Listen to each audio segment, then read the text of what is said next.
Hi guys, it's Tammy Brown, your Pampered Chef consultant here, and I wanted to come to you guys with our coating trays and tool. So it comes with its own tool. You can tell I just got mine in. A tongs on one side and a flipper on the other side. And I'm hoping you can see this video good enough. I've never done this yet, so you're learning with me. They connect together. So if you're ever deep frying or getting ready to do air frying stuff or anything like that, I think I got these set up wrong, but that's okay.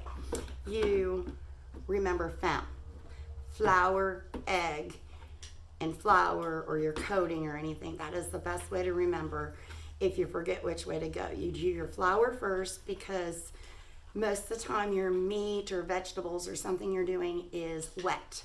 So we want it to be dry. So we put it in our flour. Then our flour will dry it. We put it in our eggs to give it a good base to be able to coat it with whatever you're using as your coating. So that's just a little quick tip for you guys. And remember you should always season each step. So you're building your seasoning for whatever you're making for your dinner. Now, just to show you, these are super easy. They come apart and they lock together. So now that's all of the room they take up in your cupboard for having them. Like I said, these are our coating trays and tool.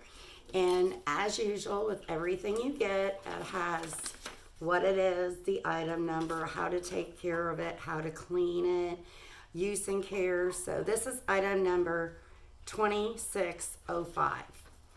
So one of these days I'll do a video actually showing you guys how to use this.